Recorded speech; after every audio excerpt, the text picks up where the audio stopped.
See who's here. Oh, the hounds are already there. Okay, great. We can always count on the hounds, right? Welcome to another edition of the Down Home Texas Business Show. Small business show. Small business show, but we're just letting everybody file in and get their Dr. Peppers and their popcorns, and we have a great show for y'all today. Um, so over the weekend, question, Amanda, are you ready for Christmas? No, We've got 1 week. no. I decorated like my office, a month ago? Like, as soon as Thanksgiving was over, like I was decorating. So maybe 3 weeks ago. Still last minute Christmas shopping. Still have a couple of people who I'm like, what am I going to get? Um, I don't do gift cards really. I don't think they're personal. I don't really like doing cash. And so Mm-hmm. those few people, um I'm struggling. I'm struggling. Mm-hmm. What about you? Well, well, I think I'm ready as far as all the shopping and stuff. Jimmy and I went to Weatherford over the weekend, and we went Christmas shopping. Happy Um, anniversary late. oh, thank you very much. But we did go and we did go Christmas shopping, and I thought about this episode while we were Christmas shopping because there were people everywhere, and at one point we were in a store and there were so many people in that store and things were so um it was just a madhouse, and Jimmy actually turned to me and said, I have to get out of here. I think I'm We going to do have an that. anxiety attack. We do Right. that in our family. That is one, oh my goodness. That is one of the best things we've ever done in our family is we have empowered our entire family, our kids, my husband, myself. If we call it, we're peopled out. So I don't care if Oh we are yeah. in the middle of a party and one of us says we are peopled out, somebody is ushering them out.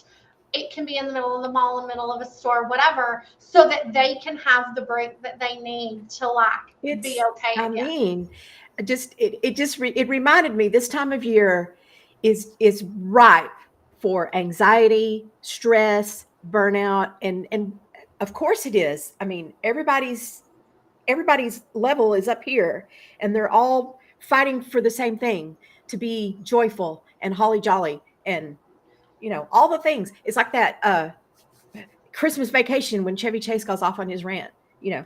So I Okay, can't quote it or I would. except for, you want to know one of the things that I have I guess, I don't want to say taken for granted, but in accounting, like, we slow down at the end of the year. Now we're We going to pick do up a lot. exponentially in January, right? But Hmm. the end Yeah. of the year, we're kind of supposed to be coasting into the end of the year. Hmm. But I've been following some people on LinkedIn who work with people who are in sales or whatever, and they are not slowing down. No. No. I I get you. can't It's rough. imagine. I can't imagine dealing with all of the holidays and still having to be so ramped up in work. Hmm. Hmm. I know. So with that, we've got a really good show. We've got fantastic guests to talk about this, and we are so excited. So let's roll the intro and let's get them out here. What do you Let's say? go. Let's go.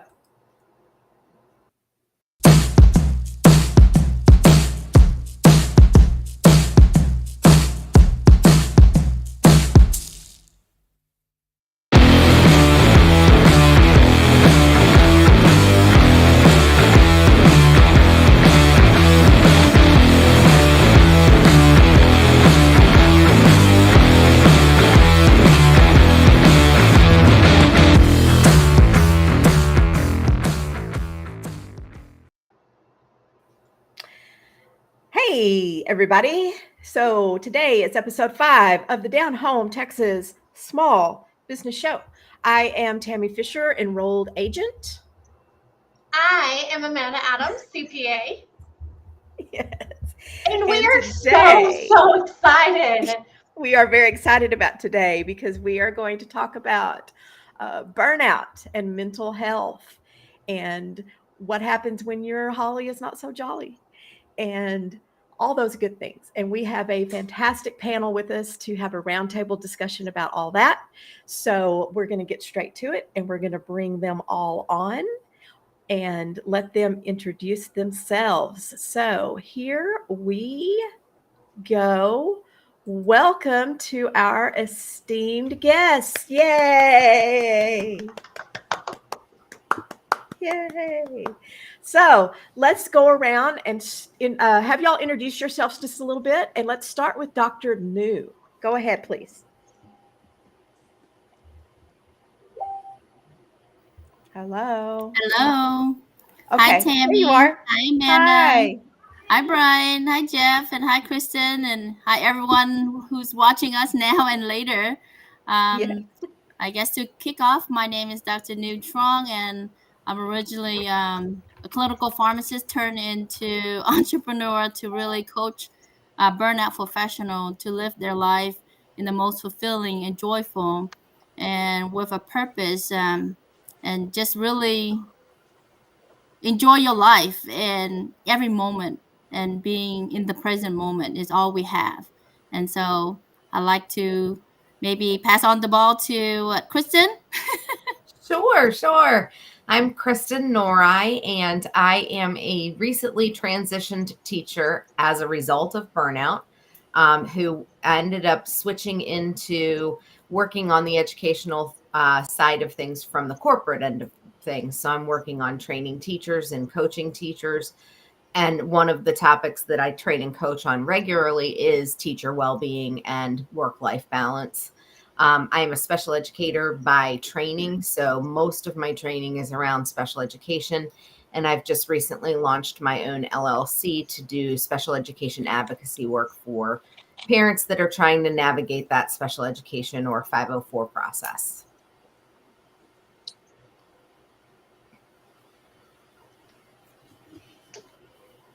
Brian, you want to introduce yourself next?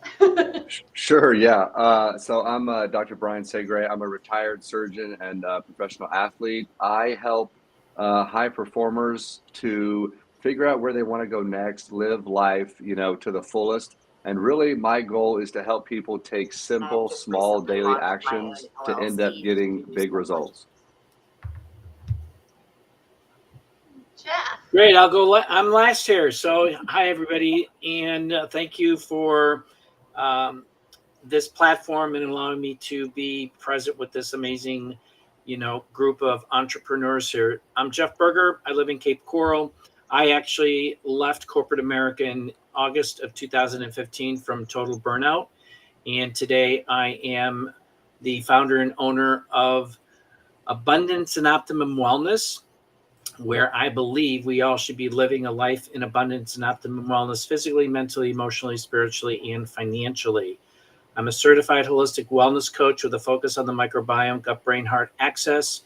And I have been coaching for 5 years and have now just recently incorporated holistic financial fitness. So I do believe that holistic mental and financial fitness is a new path to wealth today. Very good. So we feel really good about having you all here. We know you're very well qualified to talk about today's subject.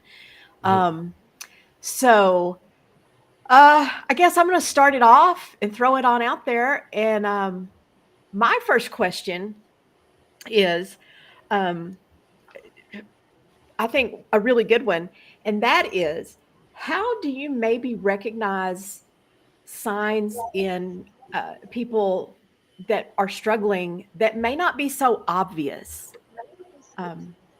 especially during this time of year? Everybody's putting on a happy face. So what do y'all think? Brian, you can go first. Okay, yeah.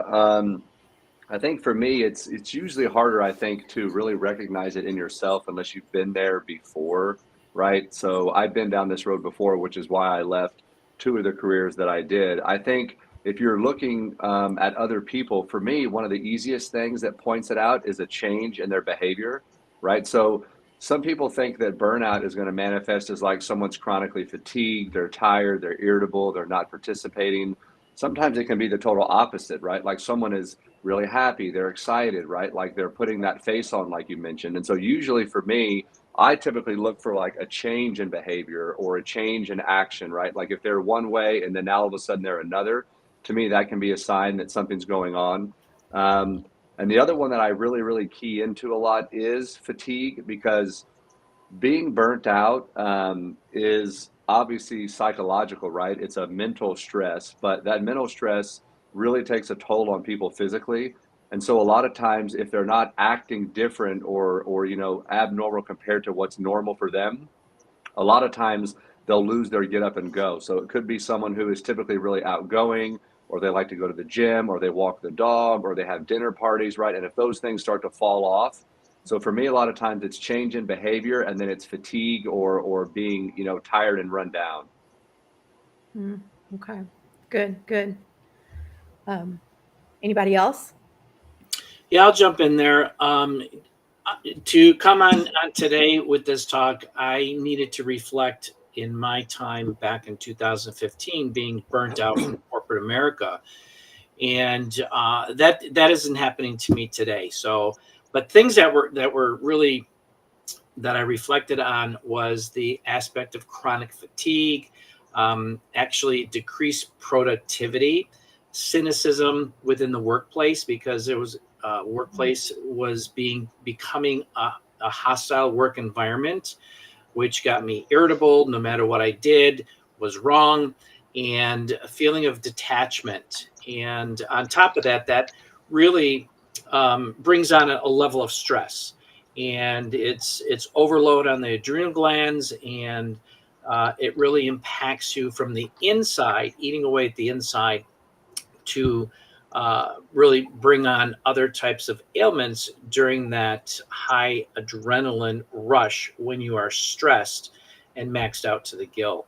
So over the years, I have, with my journey being a holistic wellness coach, I've come across some really great remedies that I still use today in the event that I do get stressed out. But being able to reduce stress, anxiety, and depression that was at a 10 plus for decades is now down to a level 1.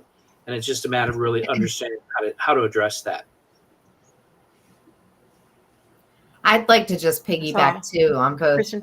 what Brian and Jeff are saying, in terms of, I'm coming from a standpoint as a former educator where I worked, for years and loved every bit of what I did.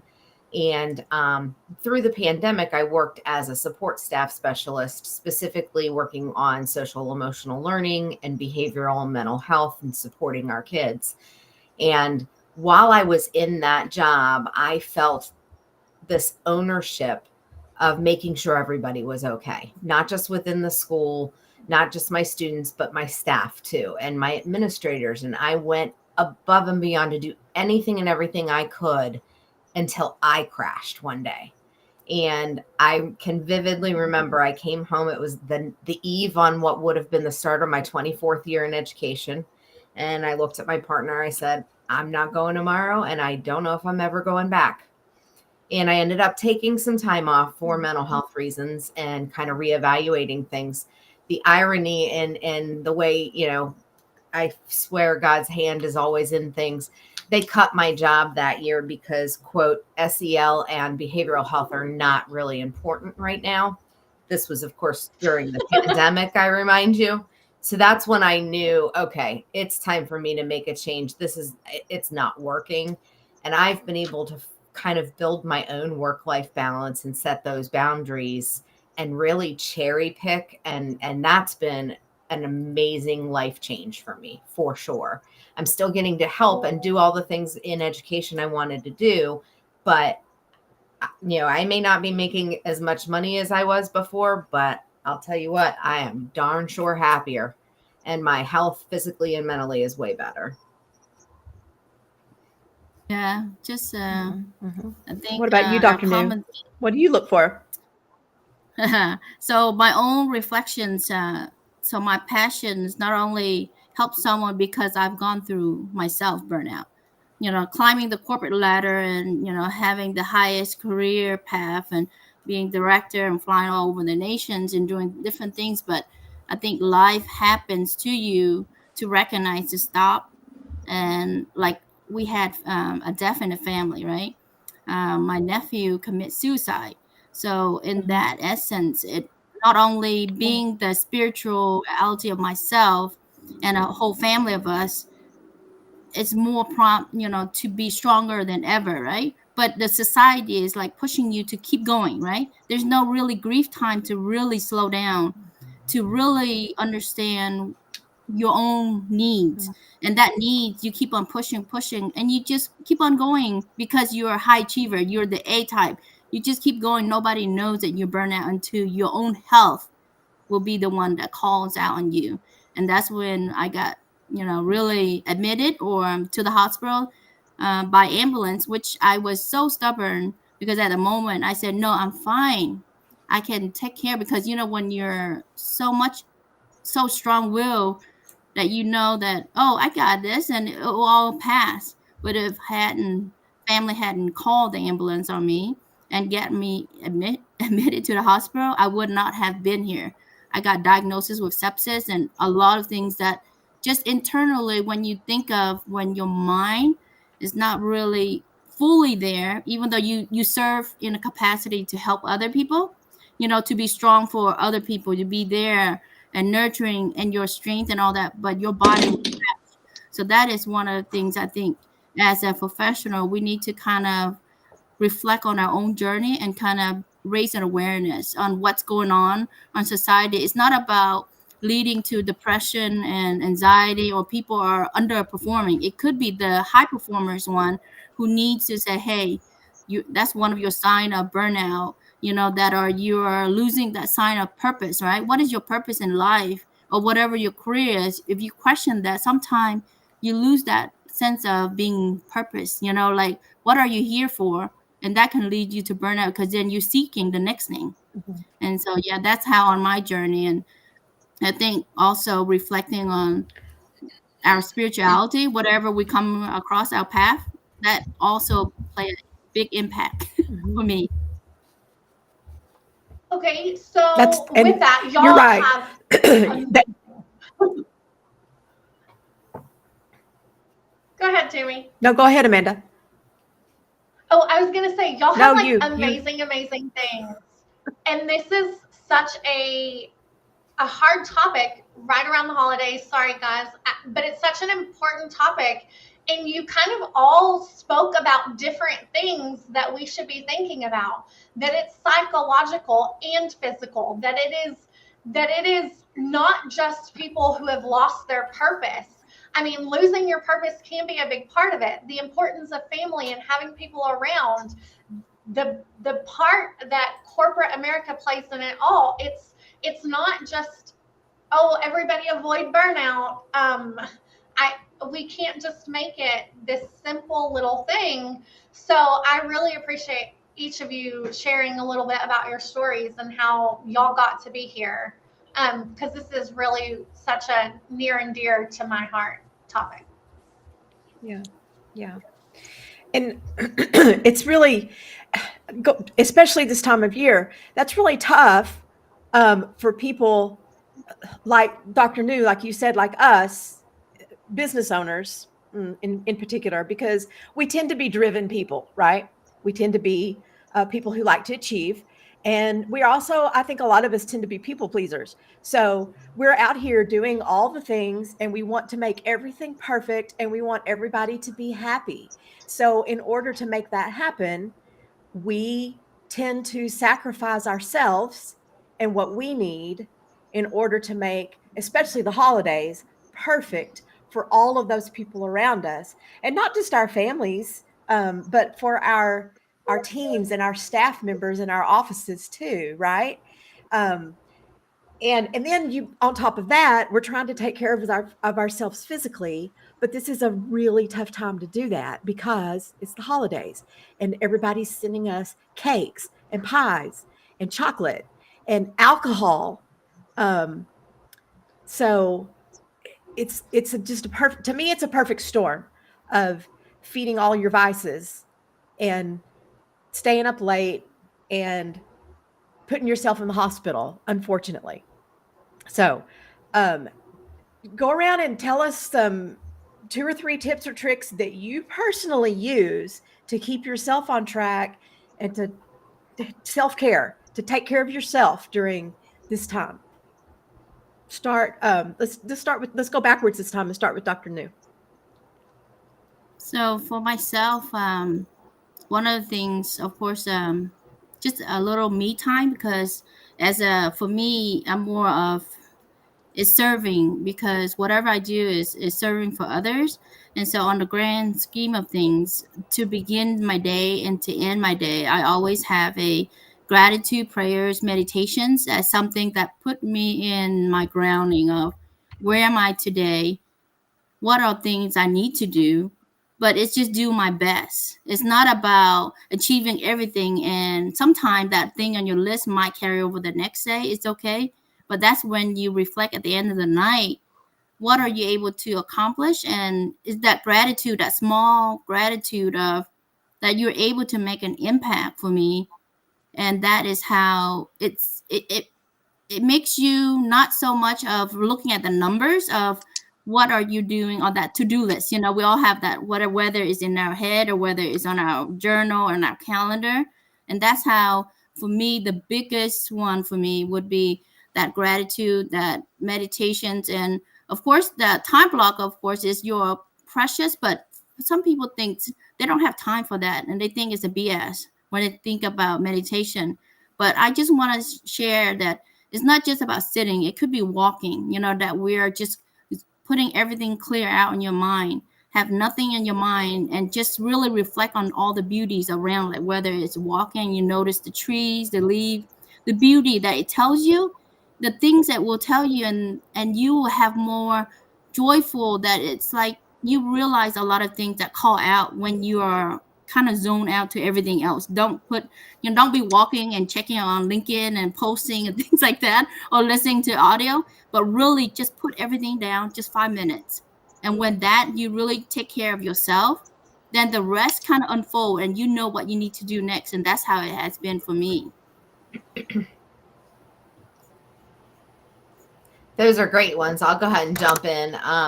I think one of the things that I used to teach my students all the time and then realized that I was using it constantly, there's a method for breathing called 4-7-8, where you breathe in for 4 seconds, you hold it for 7 seconds, and you exhale for 8. And there's actually multiple YouTube videos on how to do it. I find myself doing that strategy all day, every day. Anytime I start to get, dysregulated, I'll catch myself, okay, do a count of 4. And just getting that breathing, back under control. Everybody always says, oh, you have to breathe. It's not so much about the breathing in as the exhaling and getting, pushing that air out. But then also with self-care, being able to, I see the comments coming in now about what is self-care from the hounds. Ha ha. We're going to do our yoga and meditation together, Mr. Mike. And we're going to stretch and we're going to write. And I do, like Dr. New was saying, I start every day and end every day with a gratitude journal. That's something that's hard. It feels a little, you have to do it. And my latest is physically saying positive affirmations out loud to myself. It is very hard to do that. It's hard to take it seriously. But when you're really, really struggling, it can really help. I bet so. That's probably, and it's a good time of year for that. Yes. As we go in, especially as we go into Christmas, and I think are we still in Hanukkah? We just finished up Hanukkah 2 nights ago. Just finished. Okay. Yep. So, well, these are, this is the time of year. These are faith-based holidays. So why not? Okay. What about you, Jeff? What do you do? So everybody has presented some really great things to work on. And what I focus on primarily with my journey, because in 2018, my doctors were leading me down a path to early death because I was type 2 diabetic. And learning about your gut health is critical to your mental, physical, emotional, spiritual, and financial wellness. I was able to come off of 5 medications, lose 60 pounds. As I said earlier, reduce stress, anxiety, and depression that was at a 10, plus for decades down to a level 1. And I'm a survivor of chemical dependency and 2 attempted suicides. So with that, with regards to gut health, people, I encourage people to really look at the foods that they're consuming. My journey started out with learning about glyphosate. Glyphosate is a carcinogen, and it disrupts the endocrine system, and it causes a lot of things, but especially depression, dementia, which is all due to mental health. And in 1974, it was patented in 1974, but it was given a patent to Monsanto in 2010 as an antibiotic. Glyphosate, a chemical herbicide to kill insects, was patented in 1974.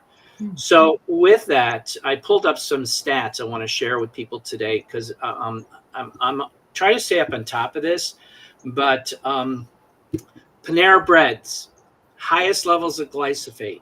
Arby's, the second highest level of glyphosate. Chick-fil-A has found this group of moms, in fact, have found and tested these foods and found that there's a contraceptive in their chicken meat in Chick-fil-A, which is a veterinarian drug.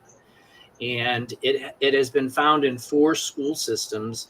In-N-Out food systems is the highest levels of cadmium, which is a heavy metal. And then Sonic Foods is the highest levels of lead in their burgers. These are just some of the many, many examples. And I share in an ebook that I have, there's over 10,000 chemical preservatives that are in our food. This is what's causing all of the diseases that we have out there. I won't say all, I'll say massive contributor with the diseases that we have going on with the children's ADHD, and leading into depression, anxiety, suicidal ideation, and depression. So food is the number one category for me, on top of all of the other stuff, which is added benefits for that as well. Yeah, that's really good advice. I'm really curious to hear what Brian has to say as well, because he talks a lot about nutrition on his LinkedIn page. Yeah. And I think we all understand, that what we put in our bodies directly affects not only our physical health, but our mental health and well-being as well. No, yeah, I agree with that, Tammy. But I'm amazed at how many people don't realize what's really going on out there and what's in our foods. Mm-hmm, mm-hmm. But it's What do you people think, like Brian? us that are getting it out there and educating people. Right. Dr. Ryan. Yeah, no, it's true. I mean, before I dive into the 3 things that I wanted to share with y'all, I mean, just people don't realize, right? Like the gut has 100 million neurons, right, in the gut itself. So people think, right, the brain, and they think neurochemicals, and they think mental disease, but they don't realize that the majority of the neurochemicals that we use in the brain to have thoughts, to have feelings, to have emotions are being manufactured in the gut, right? And so if you're not taking care of that, in many different ways, then that presents a challenge just overall. So it's really hard to implement. That's why I was talking today about sleep and nutrition as being sort of the best performance enhancing drugs on earth. And it doesn't really matter what meditation, what deep breathing, what gratitude practice, none of that stuff matters at the end of the day if you can't get the rest of the body working, because then none of that stuff is going to actually be transformative. It's going to just be something that's very short-lived. But for me, this time of year, I will tell you something that I think a lot of people don't focus on enough is we always, and I'm guilty of this as a coach also, we try to tell people things that they need to do. But I want to remind you guys, some of the most important things that you can do to change your life is to remove stuff from your life, right? It's not always about adding more and doing more, right? Another 10 minutes of an ice bath, another 20 minutes of a gratitude journal, another 3 hours of, standing on your head and drinking 20 pounds of kale juice, right? Like the problem is that we try to give people so many things to do, but sometimes the most important thing you can do is remove the stuff in your life that is not intentional, that's not purposeful, that's not essential, and that's not serving your mission. Because if it's not moving the needle, then it's just busy work, right? And so for me, I try to remind people that eliminating things is often more powerful than adding. And so that's a big one for me. Another one for me that's really, really important is to remind people that in life, you need to have at least 1 to 2 things every day that you do that are totally non-negotiable, right? And they can be very simple things like moving your body for 10 minutes, right? Or staying hydrated or doing your gratitude practice, whatever it is. But you have to have 1 to 2 things every day that you're not going to try to cheat yourself out of or say, hey, I'll do it tomorrow, right? So that you can start to build a foundation of habit. And that comes through doing something that we call non-negotiables. And then the last one I would tell people is don't forget that during the holidays, especially, 1 cookie, right? 3 cookies, missing that day at the gym, okay? Like not doing something one time is not going to ruin all of the progress from the rest of the year. It's not going to set you up for failure for the forthcoming year. So I tell people, we give others a lot of grace and space. Give it to yourself. Eat the cookie, have the piece of pie, right? But remember that you can still make progress and have fun at the same time. So those are the 3 that I like to lean into around this time of the year. Ooh, those are great, Brian. Like those are Good. really, really actionable, actually. I appreciate those. Tammy, do you have any? Put me on the spot. You know, gosh, I want to. The only thing I'm thinking right now is what Brian just said about removing things that don't serve you, and what that makes me think of is, well, it makes me think of 2 things. Okay, number one, we used to host Christmas here at our house, and it would be a really big anxiety causing thing for me because there would be, kids running everywhere and the house would be a mess. They would be, they would be dropping things and spilling things. And for some reason, I had it in my brain that to be a good hostess, I had to be taking care of these things and on top of everything at that point in time. I had to be on it. And it took me a long time, and it took help from, my husband to be able to say, just sit and enjoy the moment and we'll clean it all up after. When everybody leaves, then we'll take care of the cleaning and putting everything right again. That was really difficult for me. And it took effort. I had to, almost physically make myself sit and enjoy. But once I did, I actually had fun, and it was nice, and it was family time, and we had really good times, and it was easier to manage. So that was something that I could remove. I could take that off my plate. I don't have to do all of this all at one time. The other thing that's really interesting about you saying take things off of your plate or take things out of the equation, for a lot of people at this time of year, is toxic people. And maybe even toxic family members. That's a tough one for a lot of people. And, because, they think, oh, well, they're family. And so they have to be here because it's the holidays. I'm one of these people who believes, family or not, if they don't treat you well, they don't deserve a place at your table. Period. End of story. Anybody want to comment on that? I literally just typed out the comment, we should not be doing things for others at the expense of our own mental health. Thank you. Yeah. I would go ahead, Amanda. Well, I was just gonna say, I think we really love our families. We want to be big in families, but a lot of times, what I'm learning, there's lots of generational traumas in this, and so we ask for progress in our family, not perfection. So if we're all in the boat rowing the same way, if we're all working towards treating each other better. We're going to have bad days. We're going to do those things. But we're all on the journey together, but I don't need anybody who's drilling holes in my boat. I like that. So I think I don't want to encourage people that you cut off everybody that's not perfect. That's definitely not what we're saying. But really look at, is this a healthy relationship for me? And I know that Dr. New has something to say. I just want to add one more thing. For me, the big thing that I do is trying not to compare myself or those around me. So comparison is the thief of joy for me. And when I start doing that, when I start going, oh my goodness, they're my age and they have XYZ and I don't have those things. Or they're my age and they don't have XYZ. Where did I go wrong? We're all kind of in this individualized journey, and our family's big on mental health, which again is why we're so excited about this episode. But sometimes I may be further along in my journey than my husband or my kids or something else, and being sure to give them grace and giving myself that same grace, like Dr. Brian said.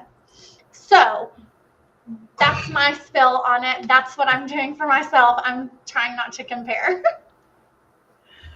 Yeah, so I just like to add, so I've been there at the moment to that when you have your loved one or those who are near to your heart that have that, toxic, judgmental, or whatever that is in a negative toward you that you can't handle. But what I would say, because when you're not there, then you will want to stay away from. But if you are there in a space to be able to have that environment to invite those in, to be able to not only be there for them, but also because it's how we bridge the gap of having someone who have that space of it's really is be able to have that transformation for them to see a perspective shift, like a mindset shift. Because once you see it, it's really about, then that's what I'm so passionate about mindfulness, is that everything start with us, right? Because it start with our thoughts. Whatever our thoughts is, it start here. And whether it's food, whether it's exercise, all the different things when we talk about, to nourish our body, the physical body, the mind, the soul, the spiritual, it start with us. So when we're consciously aware and where we want to go, you want to be surrounding yourself with a positive environment. But when those are not there, but once you're there, you're able to submerge yourself in an environment that you can give people tools to be able to hone in and change that emotional challenges. Because not everybody can turn off all that switch or can stay away from that toxic environment, because like toxic workplace that, they are, it's their livelihood or their paycheck. And I've seen coworker who's, came back from a toxic workplace that almost commit suicide the second round. Had someone had not been there to reach out, to be that loving, caring, to be there to help them bridge the gap, to lift them up, or else they would have commit suicide again. So I think there's a fine line. Of course, not everybody's in that space. And I think that's something. And then just be mindful of where everyone's journey is at. Like, for instance, when we give advice, I know all the things, but then everyone is not in the in a positions, right? Whether it's financially or things that they are able to get rid of all that toxic things that are in their life. So I think it's just giving them grace to take one baby step at a time, to know what is it the best for them. It could be best for me, but if I say, would it be best for Amanda, she might not. So I think it's working with whatever is best for that person and recognizing what will be the best one that move the needle, help you to feel joy, fill your cup, and then you can fill other people's cup. Because when we're serving people and we're helping people, that motivation is continue. But it's just having that, and when they see their own transformation, they will also want to gravitate and learn more, and then they'll dive in. It's just that little baby step so they don't overwhelm. I'm really glad to hear you talk about serving other people because that goes right back to one thing that I definitely wanted to touch on today. And that was for all of our small business owner listeners and watchers, especially those who have a staff or they have employees. Um, can y'all offer anything, especially during the holidays, for them to do for their people that may be struggling during this time of the year? For me, this is a kind of a difficult question because they're not your family. You know, they're not family members. You may not be that close to them, but you may, because you're with them so much of the time, you'll see them and you may notice and see them struggling and having a hard time. So, you know, as their employer, can you do something to help them out? Is there anything that you can do to make this easier for them this time of year? And that's for anybody who wants to go.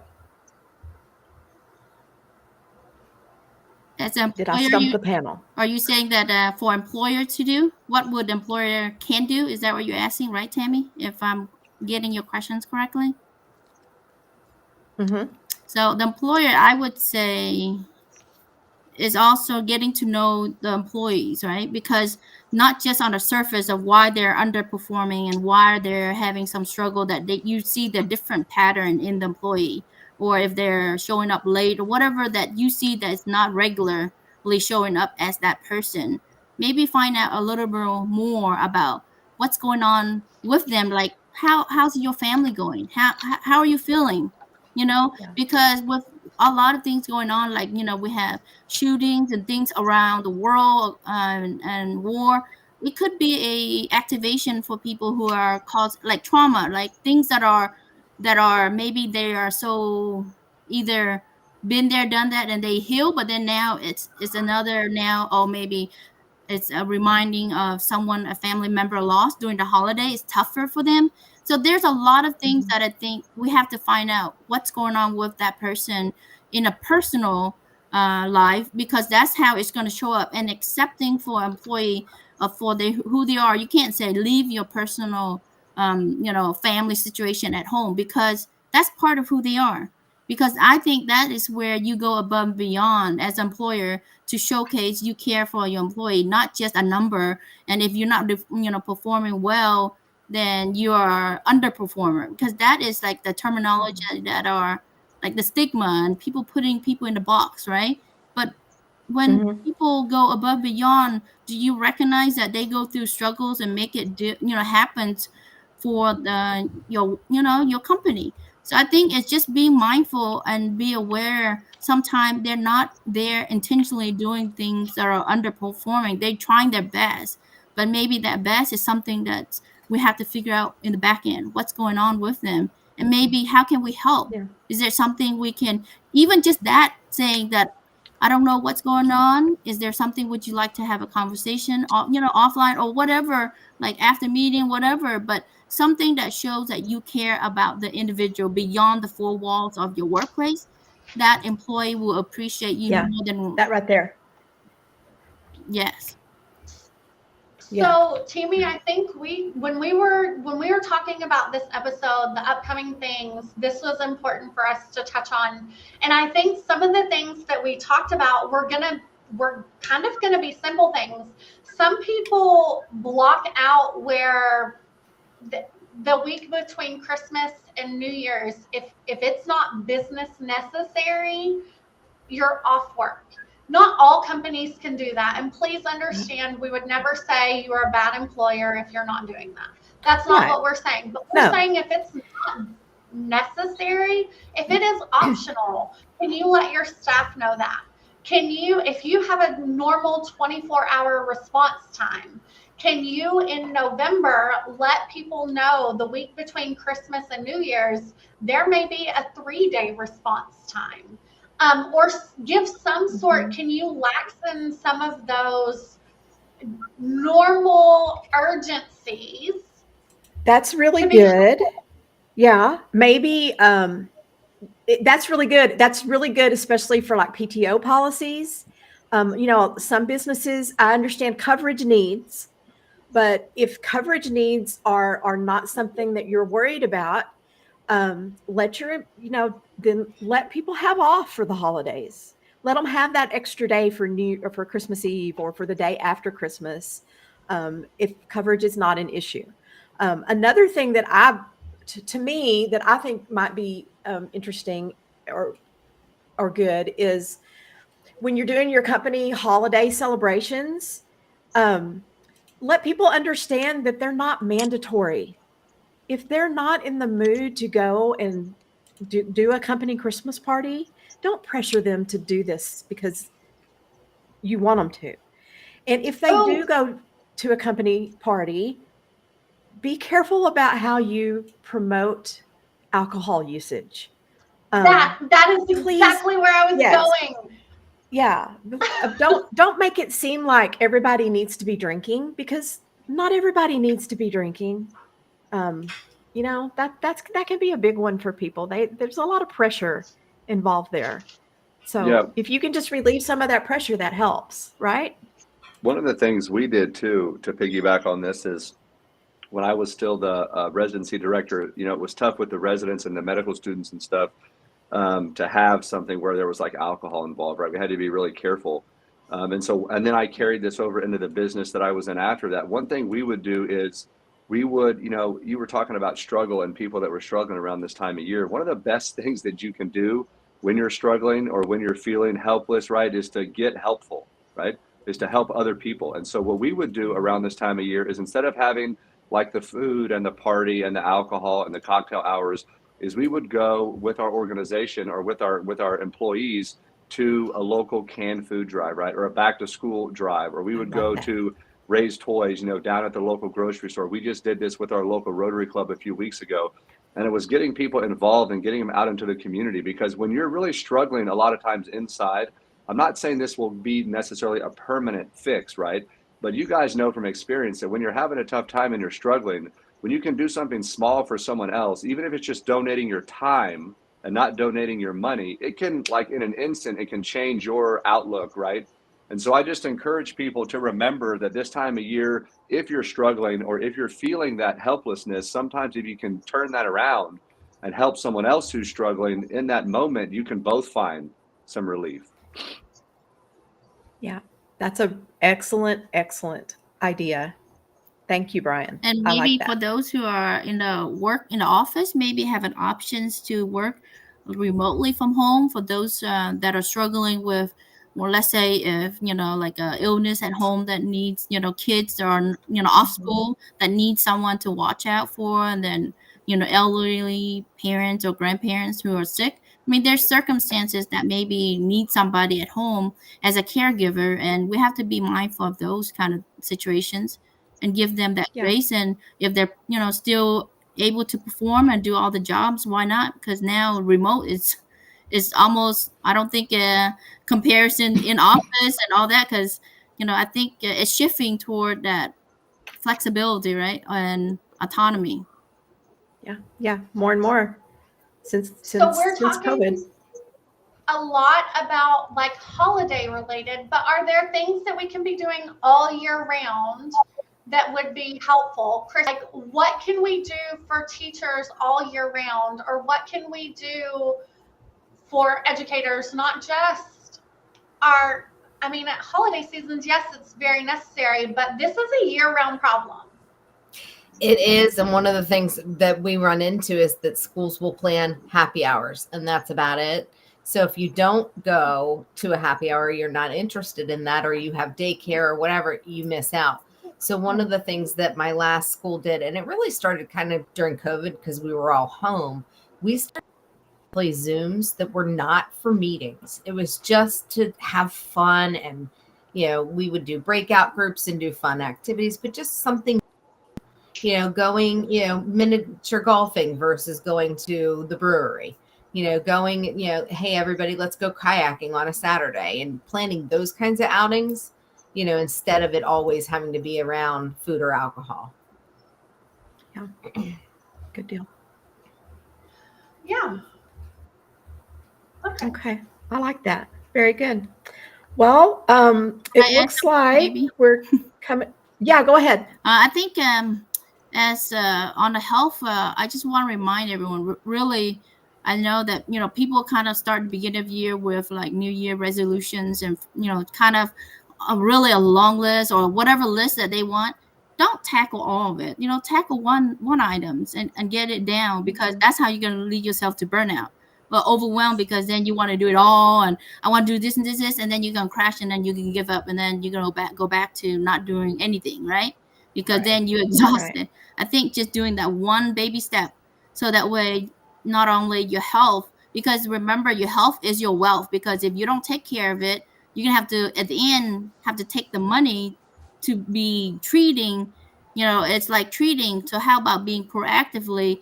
Let's gear up. What are some things that we can do that doesn't cost a lot, wherever your journey is at, and then just take that one baby step and work toward it. And once you Mhm. hone into that, then get the next one. But don't do it all. That's how people lose it and not really sustainable. And don't keep health being a burnout, adding on to everything else that we have going on. And I think that's something that people don't, I think I want people to remember that, because now we're going to the holidays and the beginning of the year. People are always going to say, oh, new year resolution, I'm going to do this for summer and da da da.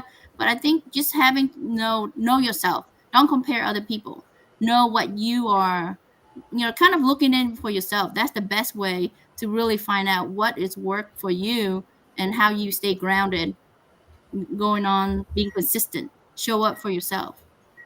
Can I add one thing to that?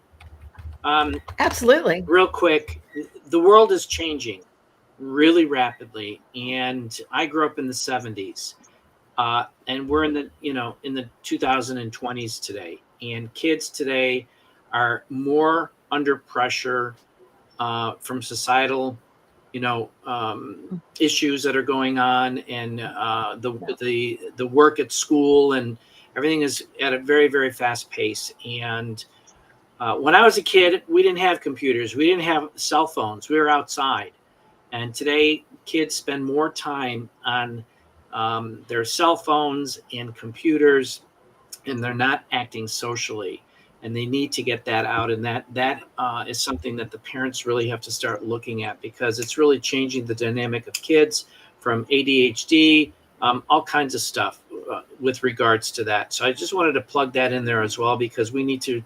I don't have children, but I see other my family's children, my nieces and nephews. It's a change in their mentality from when I grew up. So I think that that's another important aspect that needs to be brought in for that generation, as on top of us adults. Okay. Well, we're coming up on the top of the hour, so we're going to have to shut it down, unfortunately. I hate to do that, because this is such a good conversation, but I want to give each of you the opportunity to go around and give us your closing thoughts, tell people where that they can find you and reach you and learn more, and answer this question: what do you hope to find under your tree on Christmas morning? We'll start with Brian. Oh boy. Okay.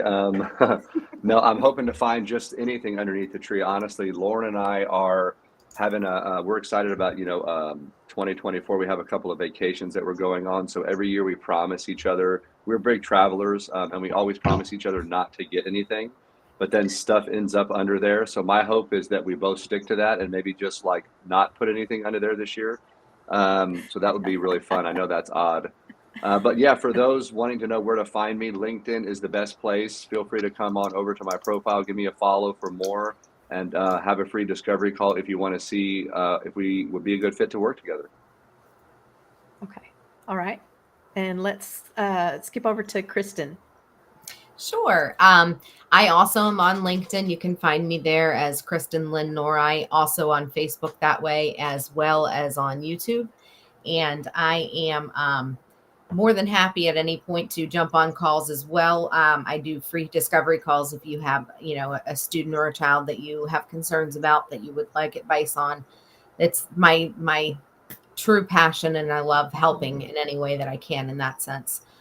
So please, feel free to reach out. I think the one last thing I would leave you with is what I want under my tree this year is a kinder world next year. I would Oh, like to yeah, see more and more kindness. definitely. We were talking earlier, the more kind you put out, the more you give back. And, that's something that has just become so real, especially this time of year. But I hate to see that leave everybody when the new year turns. So that's my goal. Yeah. My wish is that continues on.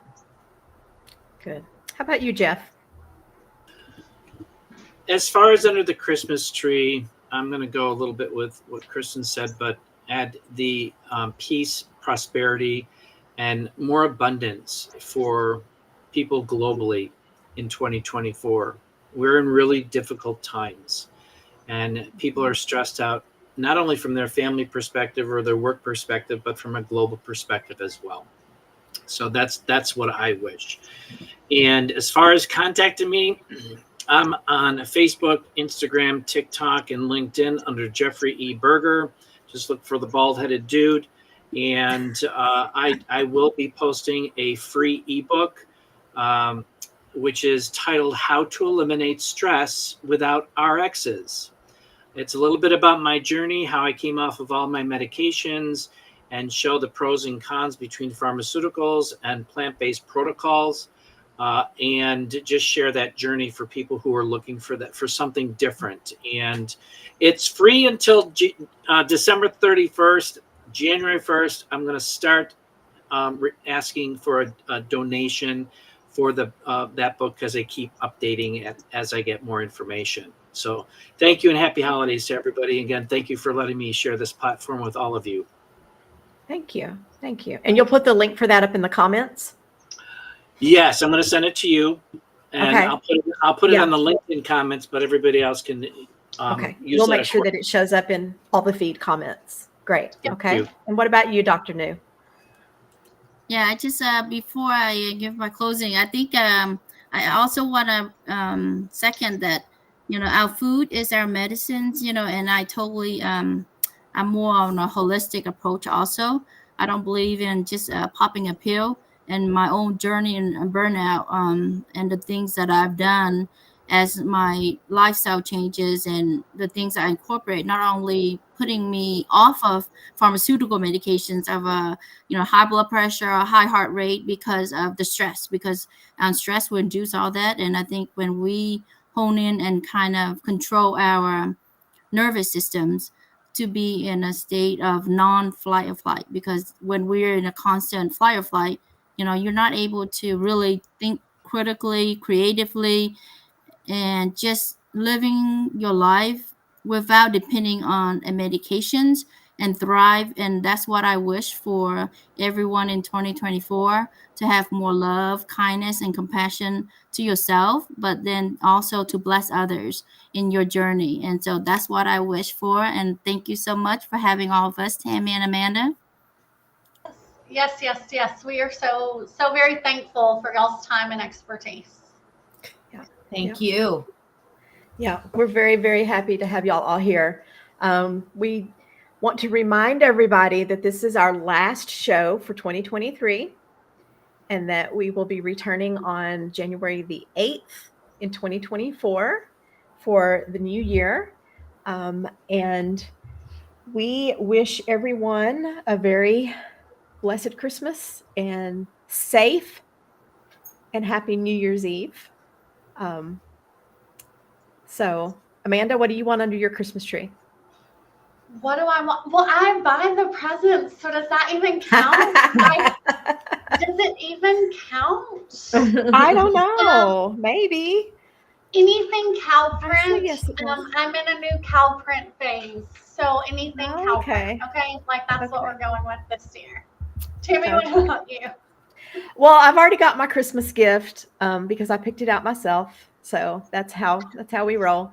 And I got a brand new set of cookware, which I'm really excited about, that I picked out myself, and it's great. So, but if I had to get, I know, if I had to get really sentimental though, and pick one thing that I wanted for everybody to have, I would say this.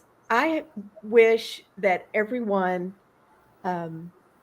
understood and felt the love that is given to them, the love and grace that is given to them from their creator. And that has something to do with faith. I tell people I do not have religion. I have spirit. So you don't have to believe the way I do, because I think there are lots and different ways to have faith. But I just wish that everyone believed and had faith that there's a goodness in this universe that is in control of our destiny, and it has only good things in store for you, and it loves you more than you can ever imagine. And if you can believe in that and buy into that and know it, everything gets better. So that's what I wish for everybody. So Absolutely. Very that's my philosophical. spiel. I did not go philosophical, guys. No, And if I you want love to talk that. about that, yeah, if you want to talk about that, hit me up. So that's the other side. So thanks for joining us, everybody. Merry Christmas and Happy New Year. And thanks to all our guests. We really appreciate you guys. And we will see you all in 2024. Happy So, holidays. We love you Happy all. holidays. We love Bye. you all. Bye-bye. Bye, guys.